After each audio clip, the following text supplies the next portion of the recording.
The story of Ephraim and Manasseh begins with their father Joseph, one of the most remarkable figures in biblical history. His journey from being a favored son to a slave, then a prisoner, and finally the second most powerful man in Egypt is a testament to resilience, faith, and divine providence. Joseph's life was filled with trials, yet every hardship he endured played a role in God's larger plan for his people.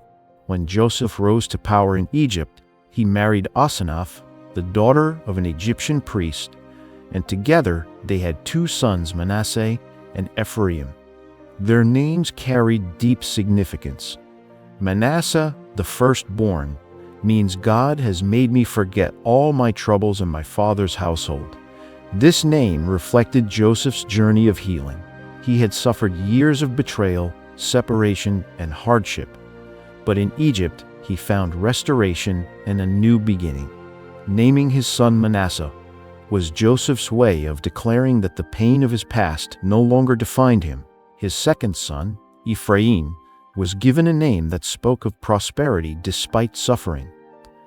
God has made me fruitful in the land of my suffering, Joseph said. Unlike Manasseh's name, which represented moving past pain, Ephraim's name acknowledged that blessings could emerge from hardship. Egypt was a place of struggle for Joseph. It was where he was enslaved, falsely accused, and imprisoned. Yet, it was also where he became a leader, built a family, and experienced God's abundant favor. Through Ephraim, Joseph recognized that even in suffering, God was at work, bringing about fruitfulness. Beyond their personal meanings, the birth of Ephraim and Manasseh marked a unique convergence of two worlds. They were born in Egypt, raised in the royal courts of a powerful empire, yet carried the spiritual heritage of their Hebrew father. Unlike other Hebrew children, who grew up as shepherds or laborers, Ephraim and Manasseh were raised in luxury and privilege, surrounded by Egyptian culture, language, and customs. Yet, through their father's influence, they were also connected to the God of Abraham, Isaac, and Jacob. Joseph's decision to name his sons in Hebrew rather than Egyptian was a powerful statement. Despite his high status in Egypt, he never forgot where he came from, nor did he allow his sons to forget their spiritual roots. Their names served as a reminder that no matter how successful they became in a foreign land, their true identity was tied to God's promises. Ephraim and Manasseh's unique background would later shape their roles in Israel's history. But for Joseph, their birth was more than just the start of a new generation. It was proof that God had turned his suffering into blessing, and his story was far from over. As Joseph settled into his powerful position in Egypt, he remained deeply connected to his roots. Despite the wealth and prestige he gained, his heart never drifted far from the promises of God. This became evident when Jacob, Israel, his father, approached the final days of his life. Recognizing the importance of passing down spiritual and familial blessings, Joseph brought his two sons, Ephraim and Manasseh, to meet their grandfather, a meeting that would forever shape their destinies.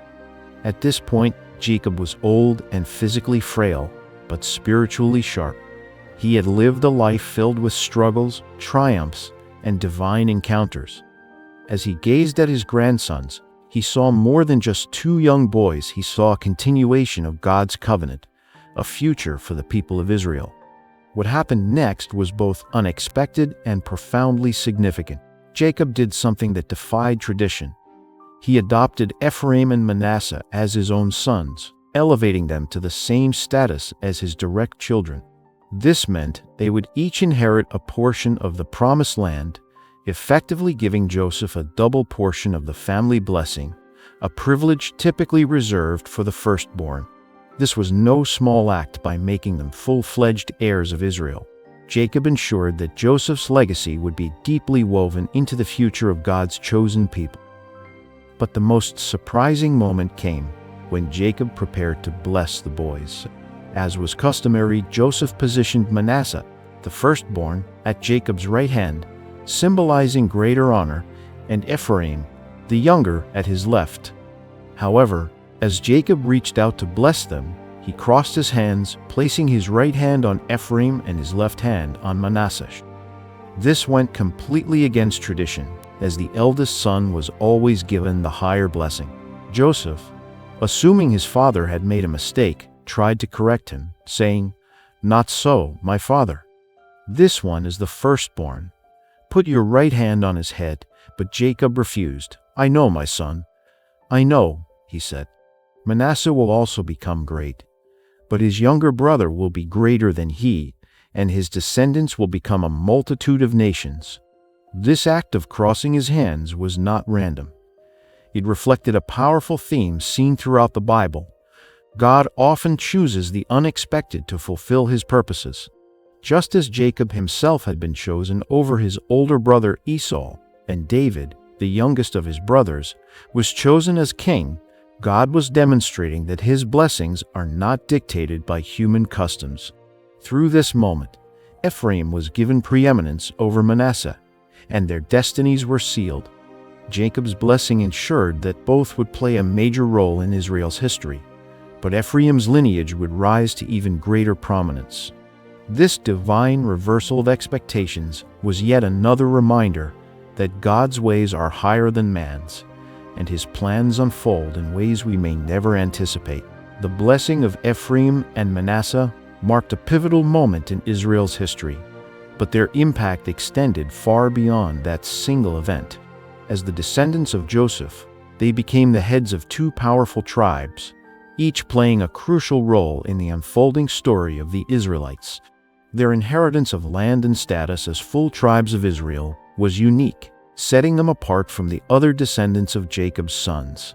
Manasseh was given an expansive inheritance, split between two regions, one on each side of the Jordan River. This division was unusual among the tribes of Israel and came with both benefits and challenges. The western portion, located in the heart of Canaan, was fertile and well-positioned for trade, making it an economically strong region. Meanwhile, the eastern portion, in the rugged lands of Gilead and Bashan, was strategically important for defense, serving as a buffer against foreign threats. This vast territory demonstrated Manasseh's size and strength, but also created challenges in maintaining unity between the two halves of the tribe. Ephraim, on the other hand, quickly rose to prominence. Despite being the younger of the two brothers, his descendants became one of the most influential tribes in Israel.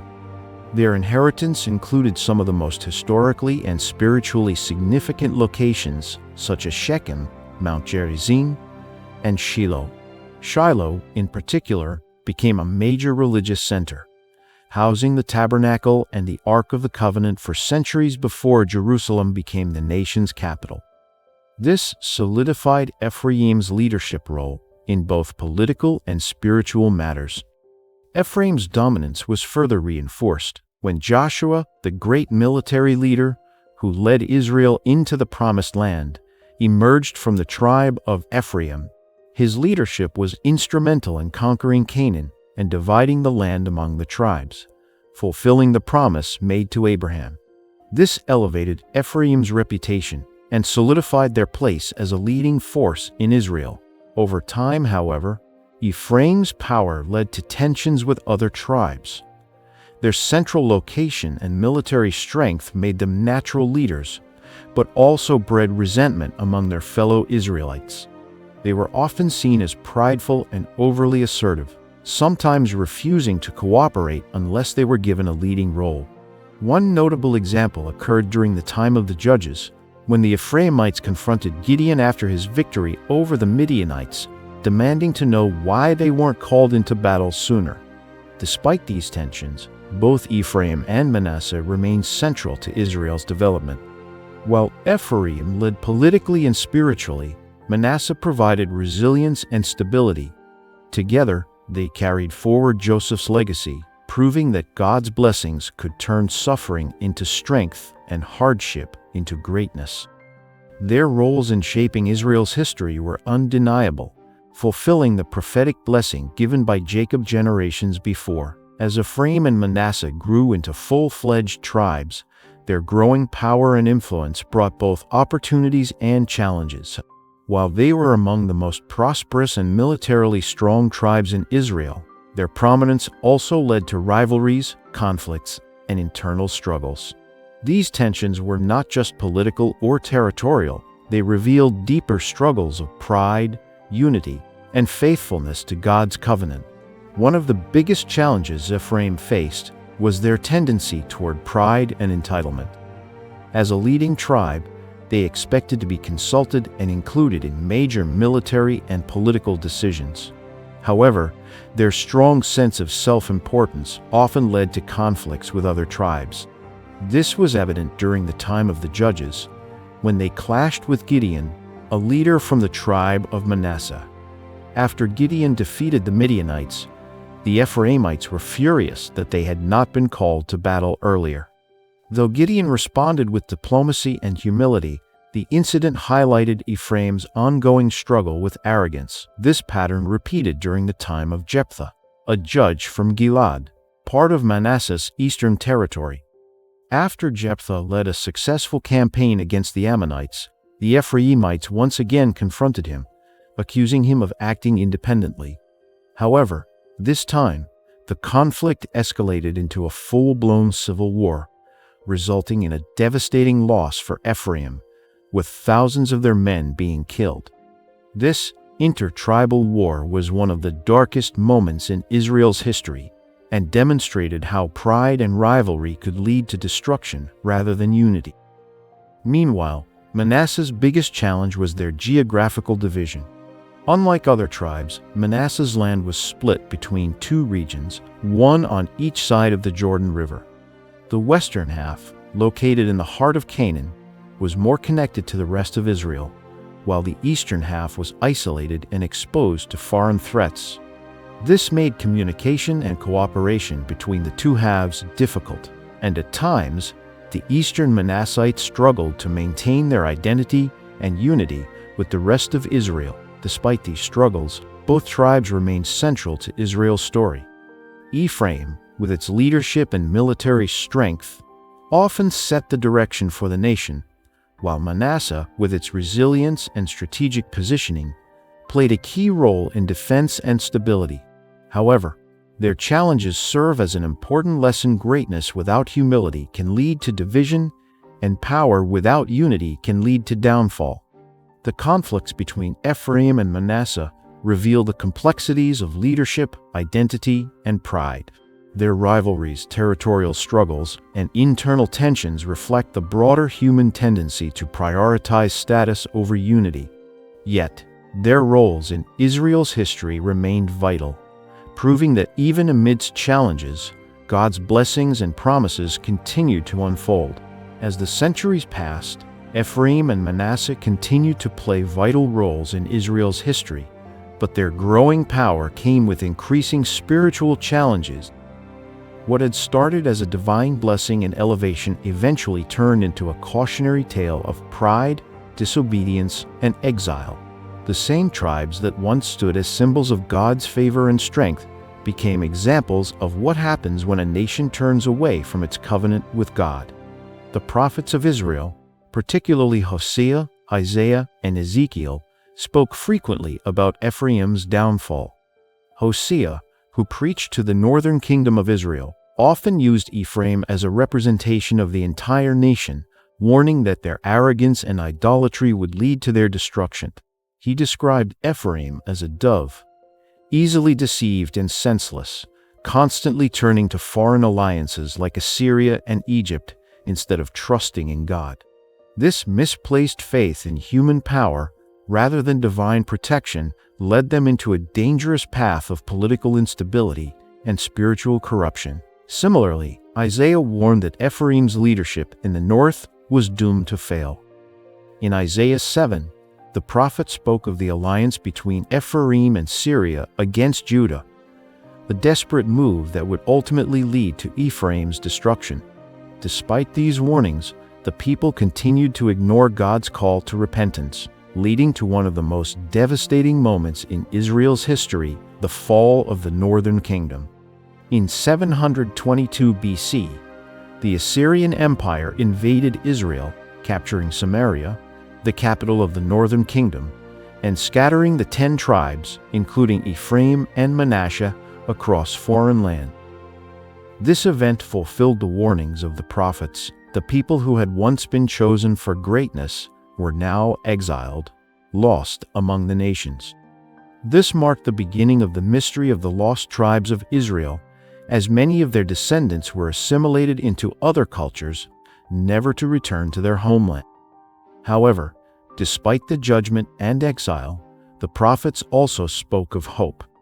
Ezekiel 37 contains a vision of 2 sticks, one representing Judah and the other representing Ephraim, being joined together again, symbolizing that God would one day reunite his scattered people. This message of redemption and restoration showed that while disobedience had consequences, God's covenant with Israel was not broken. The fall of Ephraim and Manasseh is a powerful lesson in history. Their rise and fall reflect the dangers of pride, complacency, and spiritual neglect. Yet, their story is not without hope. God's promises endure, even in exile, and his plans for restoration remain alive. Through their failures, future generations were reminded that true security is found not in political alliances or military strength, but in faithfulness to God alone. Even after the fall of Ephraim and Manasseh, their legacy continued to shape the spiritual and cultural identity of Israel. While their political power faded, their symbolic significance remained strong in both Jewish and Christian traditions. Their story, marked by blessings, struggles, and divine sovereignty, serves as a powerful reminder that God's plans often defy human expectations and that his covenant endures even when his people falter. In Judaism, the names Ephraim and Manasseh hold a special place in family traditions. Every Friday night during the Sabbath meal, Jewish parents bless their sons with the words, "May God make you like Ephraim and Manasseh." This is a direct reference to Jacob's prophetic blessing, which elevated them to the status of full tribes of Israel. But this blessing also carries a deeper meaning. Unlike other sibling pairs in the Bible, such as Cain and Abel, Isaac and Ishmael, or Jacob and Esau, who were often caught in rivalry and conflict, Ephraim and Manasseh were known for their unity. They did not fight over their inheritance or challenge the roles given to them by Jacob. Instead, they accepted their destinies and flourished. Because of this, the blessing is not just a prayer for prosperity and success, but also for peace, humility, and harmony among brothers. In Christianity, the story of Ephraim and Manasseh is often viewed through the lens of divine grace and sovereignty. One of the most striking moments in their story is Jacob's crossing of his hands, blessing the younger son Ephraim over the firstborn Manasseh. This act is seen as a reflection of a greater biblical pattern, where God often chooses the least expected to fulfill his purposes. Just as David, the youngest son of Jesse, was chosen to be king, and Jesus called fishermen and tax collectors to be his disciples, Ephraim's blessing over Manasseh symbolizes God's tendency to uplift those whom society overlooks. This theme runs throughout the New Testament, where God's grace is extended to all people, regardless of status, birthright, or tradition. Beyond religious teachings, Ephraim and Manasseh also serve as a model for navigating dual identity and cultural complexity. Born in Egypt to an Egyptian mother and a Hebrew father, they grew up immersed in 2 worlds. Yet, instead of being excluded from Israel's covenant, they were fully embraced as part of God's chosen people. In today's globalized world, where many individuals navigate multiple cultural backgrounds and heritages, their story resonates as a reminder that faith transcends borders and identities. Ultimately, the legacy of Ephraim and Manasseh is one of divine blessing, unity, and God's faithfulness. Their story challenges us to trust in God's plan, even when it unfolds in unexpected ways, and to embrace the truth that his blessings are never limited by human traditions. The story of Ephraim and Manasseh is more than just a historical account. It's a powerful lesson about faith, identity, and the unexpected ways God's blessings unfold. From their miraculous rise as full-fledged tribes of Israel to their struggles with pride, division, and exile, their legacy reflects both the rewards of faithfulness and the consequences of straying from God's path. One of the key takeaways from their story is the idea that God's plans often defy human expectations. When Jacob blessed his grandsons, he crossed his hands, giving the greater blessing to Ephraim, the younger son, instead of Manasseh, the firstborn. This reversal of tradition echoed a recurring theme in the Bible. God often chooses the least expected for greatness. From Moses, a stuttering shepherd leading Israel out of Egypt, to David, the youngest of Jesse's sons, becoming king, the pattern is clear. God's ways are higher than ours. This challenges us to trust that our past, our position, or our circumstances do not determine our destiny. God does. Another profound lesson is the importance of humility and unity. The tribes of Ephraim and Manasseh were both blessed abundantly, yet over time, Ephraim's pride led to conflicts with other tribes and eventually their downfall. Their leadership and influence were meant to be used for the good of all Israel, but when they prioritized their own status over unity, division and destruction followed. This is a powerful reminder that true leadership is about service, not self-importance. Whether in family, workplace, or community, success without humility can lead to isolation, resentment, and failure. Perhaps the most relevant modern lesson from Ephraim and Manasseh's story is how they navigated dual identities. Born in Egypt to an Egyptian mother and a Hebrew father, they were raised in two cultures, yet Jacob claimed them as his own, fully integrating them into Israel's spiritual heritage. Today, many people face similar challenges of identity, whether it's balancing different cultural backgrounds, traditions, or faiths. The story of Ephraim and Manasseh teaches us that our true identity is not defined by where we come from, but by the values and faith we choose to embrace. In real life, we often find ourselves in unexpected situations, feeling like outsiders or caught between different worlds. Whether it's adjusting to a new job, moving to a new country, or stepping into a leadership role we don't feel ready for, God's plan for us is always bigger than what we see. The story of Ephraim and Manasseh reminds us that even when life doesn't go as planned, God is working behind the scenes, shaping our path for something greater. Our past does not limit our future. Faith does.